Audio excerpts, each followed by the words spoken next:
Cada persona que investigo por el asesinato termina muriendo, pero la policía dice que yo soy el único sospechoso. No sé muy bien cómo empezar esto sin sonar completamente loco, pero necesito sacarlo de mi cabeza. Y por algún motivo, Reddit siempre me ha parecido el lugar más apropiado para cosas que nadie más creería. Si estás leyendo esto, probablemente también estás escapando de algo, o al menos, buscando una historia que te saque de la rutina. Bien. Te doy la mía.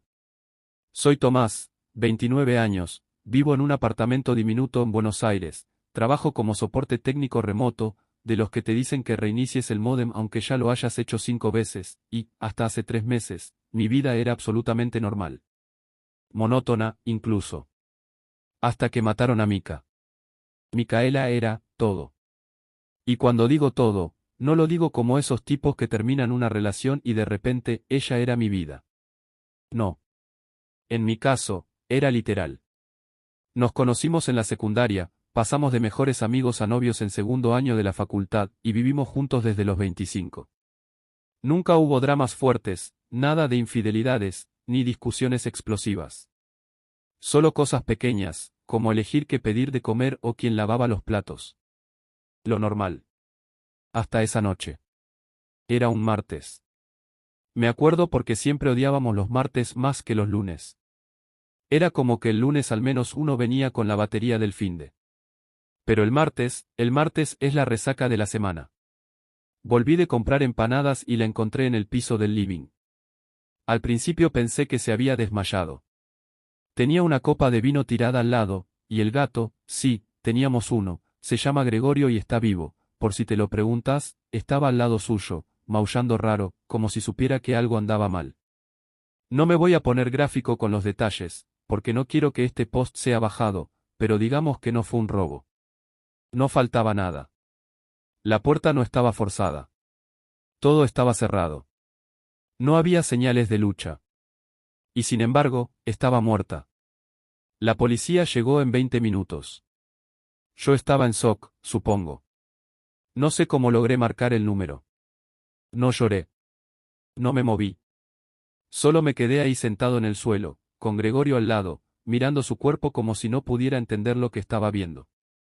Obviamente, el primer sospechoso fui yo. ¿Estaban bien últimamente?, me preguntó el oficial a cargo, un tipo robusto de cara cuadrada y una voz que sonaba a chicle mascado con vidrio. Sí, claro. Perfecto, respondí. Y era cierto. No había absolutamente nada raro. Insistieron en revisar todo. Celulares, computadoras, cámaras de seguridad del edificio, no funcionaban, para variar, testimonios de vecinos. Nada. Cero pistas. Causa de muerte, paro cardiorrespiratorio. Sin marcas, sin signos visibles de intoxicación, sin drogas en el sistema. La dejaron ir así. Muerte súbita, dijeron. Un caso cerrado sin cierre. Pero yo no pude dejarlo ahí. No con la cara que tenía cuando la encontré. Era como si hubiera visto algo justo antes de morir. Como si se hubiera sorprendido o reconocido a alguien. No era miedo. Era más complejo. No sé explicarlo. Así que empecé a investigar por mi cuenta. No soy detective, ni mucho menos, pero soy bastante bueno encontrando cosas online. Y tengo tiempo. Trabajo desde casa y tengo horarios flexibles. Empecé leyendo los chats de Mika, sus correos, sus redes. Nada raro. Hasta que encontré un mensaje viejo. Oculto entre miles. De hacía casi un año. Una conversación con alguien guardado como PF Bibliot. Era un mensaje raro, críptico. Decía. Lo encontré. No es un archivo. Es una persona. Y no sé si estoy lista para eso. Le respondieron. Ya estás adentro. No hay vuelta atrás. Eso fue todo. Nada más. Intenté rastrear ese número. Me costó, pero con algunas herramientas que no voy a detallar acá, no quiero que este post desaparezca, logré identificar que ese contacto estaba asociado a alguien llamado Patricia Ferraro, una profesora jubilada de bibliotecología de la Universidad de Luján. La llamé. No respondió. Le mandé un correo. Silencio. Entonces fui a buscarla. Era sábado cuando me tomé un tren hacia Luján. Me bajé y caminé unas 8 cuadras hasta su casa. Una construcción vieja, con persianas rotas y jardín descuidado. Pero se notaba que alguien vivía ahí. Había ropa tendida, un ventilador prendido en el balcón del primer piso, y una silla mecedora apoyada contra la puerta. Toqué timbre. Una vez. 2 veces. Nada. Estaba por irme cuando la puerta se abrió. No era Patricia. Era una vecina, me dijo. Marta. Con cara de no dormir hace días. Me miró como si yo ya supiera algo. ¿Venís por lo de la muerte?, preguntó, directa. ¿Qué muerte? Patricia. Se murió ayer. Paro cardíaco. Me congelé. ¿Cómo? ¿Cómo lo supo la policía? ¿Qué policía? Si no vino nadie. La encontraron en la biblioteca. Dicen que fue natural. Otra muerte, natural. Otra sin explicación. Apenas llegué a casa empecé a atar cabos. Mika investigaba algo. Algo que tenía que ver con una persona, no con información digital. Patricia también estaba metida. Y ahora ambas estaban muertas. Entonces hice algo que quizás fue el primer gran error, le conté a mi mejor amigo, a Simón. Lo conozco desde que éramos chicos. Tiene ese tipo de inteligencia que te hace sentir medio idiota cuando hablas con él, pero sin arrogancia. Trabaja como periodista independiente. Tiene contactos, sabe buscar. Le mostré los mensajes, le conté lo de Patricia, lo de Mika, todo. Me creyó. Al menos, eso parecía. Simón se ofreció a ayudar. Déjame investigar un poco, capaz hay más personas conectadas con ese número o esa frase. Nos dimos la mano y se fue. 2 días después, lo encontraron muerto. En su departamento. Adivinen la causa. Exacto. Paro cardiorrespiratorio. Ninguna marca. Ningún signo de violencia. Sin drogas. Ni siquiera había comida vencida. La policía vino a mi departamento esa misma noche. ¿Cuándo fue la última vez que vio a Simón Castro? El lunes, dije. Me vino a visitar. ¿Y por qué? Quería ayudarme con algo personal. Sobre la muerte de su novia. No respondí. La cara del oficial no cambió. Tomó nota. Me dijo que no me fuera de la ciudad. Y ahí fue cuando lo dijeron. Sos el único nexo entre las víctimas. El único sospechoso. Desde entonces no he vuelto a dormir bien. No porque piense que me van a arrestar. Sino porque, lo que sea que está pasando, todavía no terminó. Porque empecé a hacer una lista de las personas que podrían estar conectadas con ese mensaje. Usé el viejo mail de Mika como base, encontré conversaciones con una tal Mariana J., un profesor de filosofía llamado Esteban Godoy y un tipo que solo aparecía como Cuervo. Todos los contactó Mika, por temas aparentemente no relacionados, un libro, una charla, una entrevista. Nada sospechoso en la superficie. Así que fui a ver a Mariana primero. No les voy a mentir. Fui con miedo. Esta vez no dije nada a nadie. Ni a mi madre.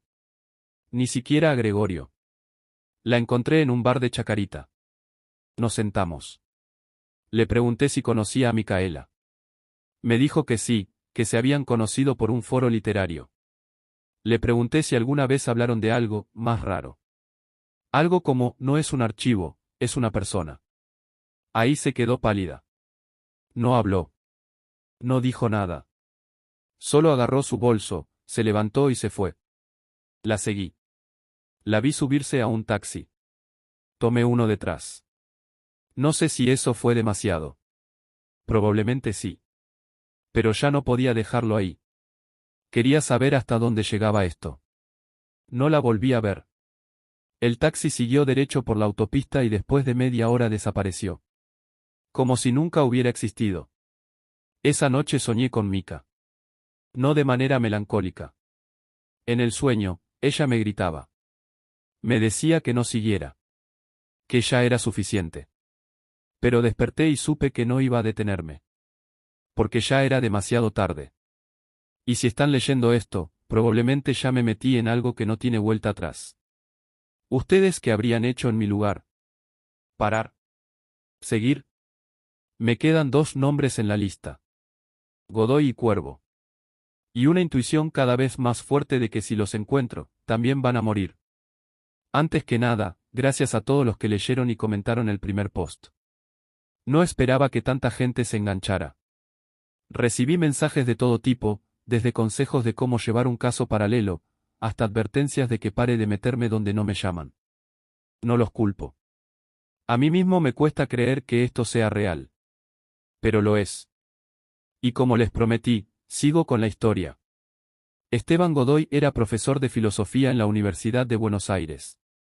Daba clases optativas sobre metafísica, ética y un seminario medio oscuro llamado Límites de lo Real.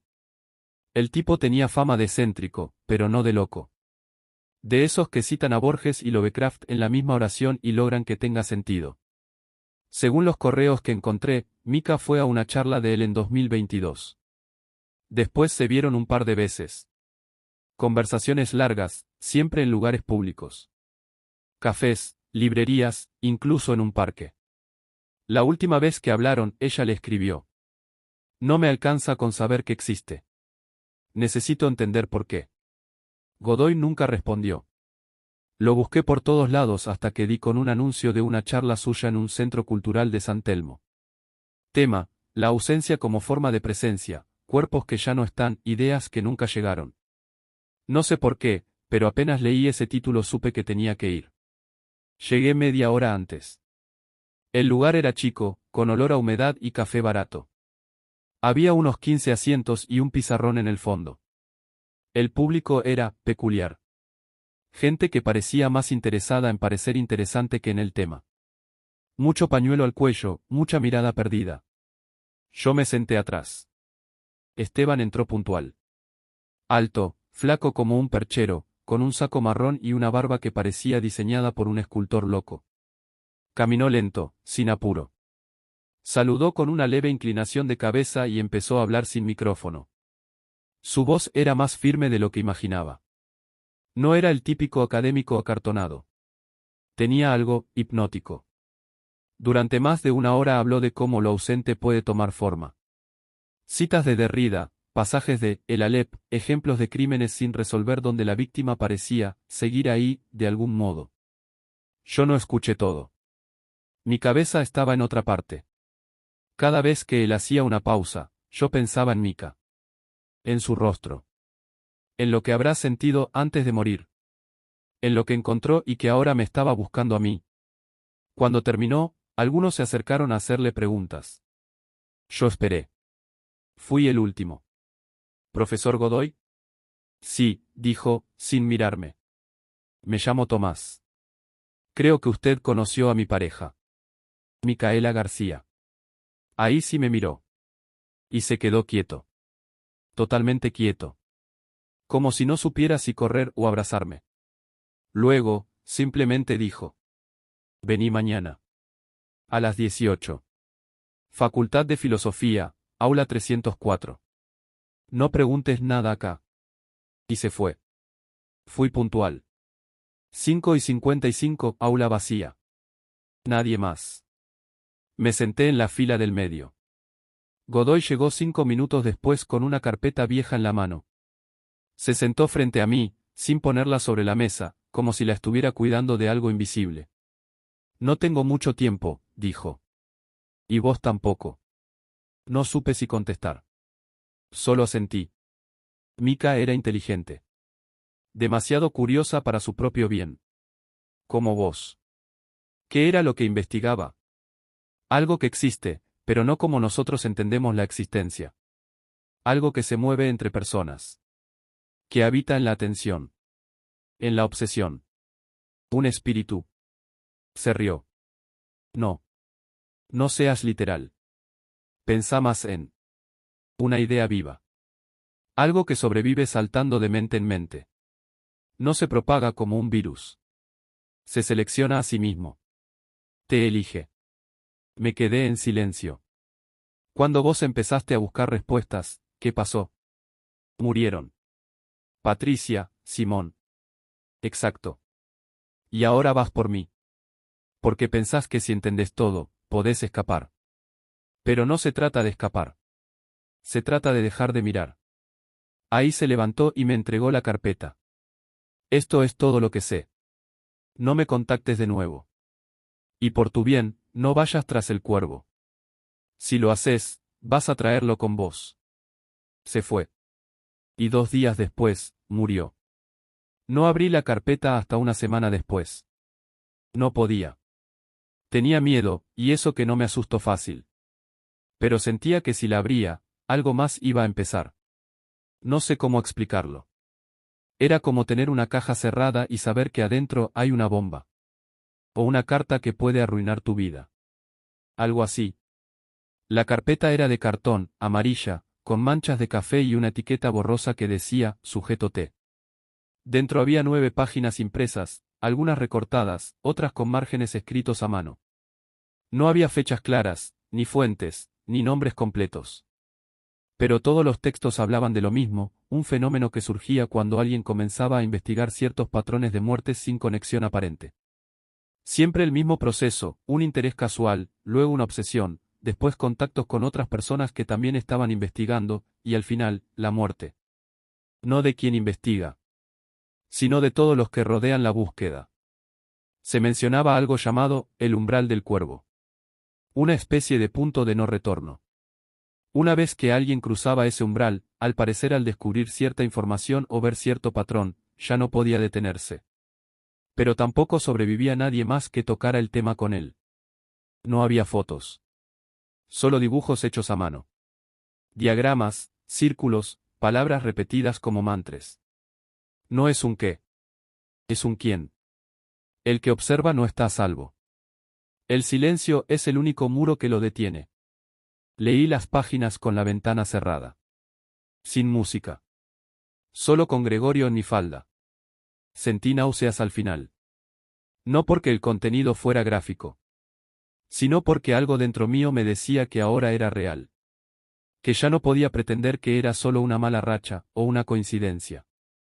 Ya había cruzado el umbral del cuervo. Y ahora ese, ¿quién?, sabía que yo sabía.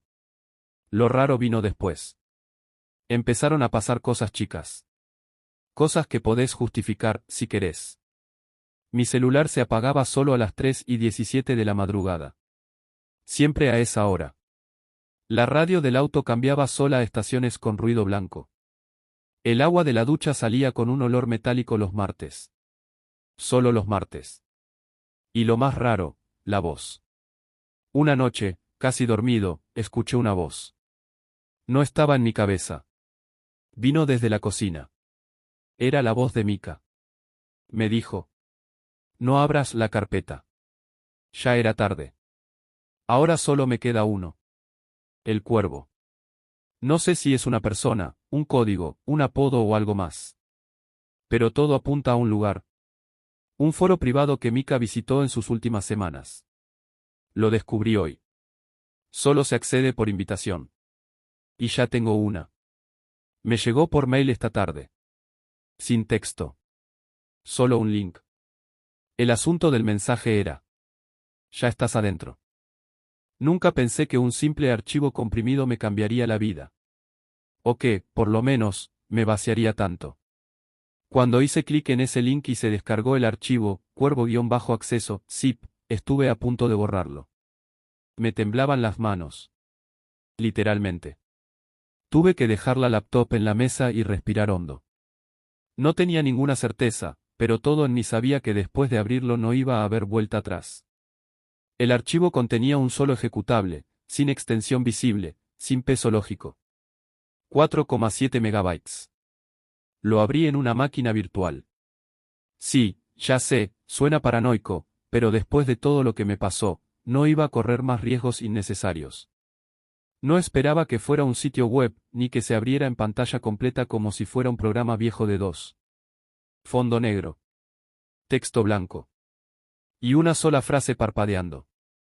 ¿Estás dispuesto a mirar sin pedir respuestas? Tardé 5 minutos en apretar sí. No sé si fue una prueba, un rito de iniciación o simple psicología barata, pero en cuanto lo hice, el sistema mostró una especie de índice. 10 secciones, cada una con un título más críptico que el anterior: Cuerpos sin ecos, Lenguaje inverso, Topología del suicidio, Cámara del búho, Espirales blandas. La última simplemente decía: no abras. Obviamente abrí esa primero. Lo que encontré fue un conjunto de grabaciones. Todas sin sonido. Sin fechas. La calidad era malísima, como si las hubieran filmado con una webcam de los 90. La primera mostraba una habitación que reconocí al instante: era el living de mi departamento anterior. En la imagen aparecía Mika. No estaba haciendo nada raro. Solo estaba parada frente a la ventana, mirando hacia afuera. Pero el problema no era ella. Era lo que había al otro lado del vidrio. Una figura. Alta, inmóvil, sin cara definida. La cámara no lo captaba bien, pero claramente era algo que no estaba ahí cuando yo vivía en ese lugar. Mika giraba la cabeza y decía algo. Después, señalaba hacia la cámara. Directo. Como si supiera que yo iba a ver eso. Como si me hablara desde otro tiempo. Cambié a otra grabación. Patricia. En una biblioteca, tomando un libro del estante y hojeándolo con calma, hasta que de pronto se detenía, como congelada. Se daba vuelta, miraba un punto fuera de cuadro, y susurraba algo que no podía escuchar. En los márgenes del vídeo, casi como un glitch, apareció por un segundo la palabra «cuervo», escrita en negativo, como si hubiera sido grabada por encima de la imagen original. Cambié a la siguiente. Esteban Godoy, caminando por el pasillo de la facultad. Se lo ve nervioso, como si presintiera algo. La cámara tiembla, como si alguien la sujetara con miedo. Él se da vuelta, dice algo hacia el lente, pero antes de que pueda leerse bien, la pantalla se pone negra. Y así una tras otra. Simón. Paula. Todos los que habían muerto después de hablar conmigo. Todos grabados desde ángulos imposibles. Como si alguien, algo, estuviera documentando su final. No como una advertencia. Más bien como una colección. No vi el resto. Cerré la ventana de la VM. La eliminé. Formateé el disco. Pero sé que no sirvió de nada. Porque desde que vi esos vídeos, empecé a notar que algo en mí cambió. Al principio pensé que eran secuelas del estrés. Me costaba dormir, tenía migrañas y sentía que alguien me seguía. Pero no. Era algo más profundo. Como si estuviera desdoblándome. No en el sentido místico. Más bien en el real, sentía que había una versión de mí que se movía apenas un segundo detrás de mis propios actos. Un retardo. Un eco. Y cada día, ese eco se hacía más real. No lo noté hasta que vi una foto mía en Instagram tomada por un amigo en una reunión. En la imagen, aparecía yo, y detrás de mí, ligeramente desenfocado, otro yo. No era un efecto visual.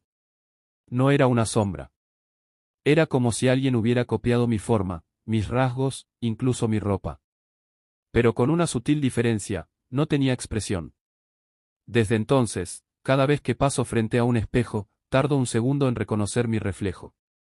Y a veces, no me devuelve el gesto. Hoy me desperté con una nota pegada al espejo del baño. Letra manuscrita. Mi letra. ¿Estás seguro de que seguís siendo el original?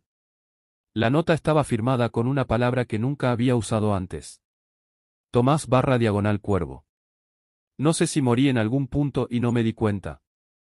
Si el cuervo no es un quién, sino un que te absorbe hasta que solo quedás vos, pero vacío. Si todo esto fue una trampa para convertirme en el archivo final de su colección. O si simplemente estoy perdiendo la cordura. Pero sé una cosa, ya no soy solo un testigo. Soy parte del patrón. Y eso me condena. Así que esta es mi última publicación. No porque no tenga más que contar. Sino porque siento que, si sigo hablando, si sigo dándole forma a esto con palabras, le estoy abriendo la puerta a ustedes también. No quiero eso. En serio. No quiero que esto se contagie.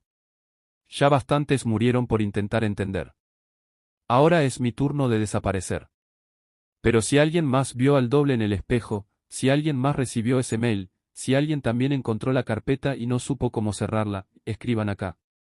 No para buscar respuestas. No para pedir ayuda. Solo para saber que todavía están ahí. Que no se los llevó. Ok. No es una historia. No es un relato.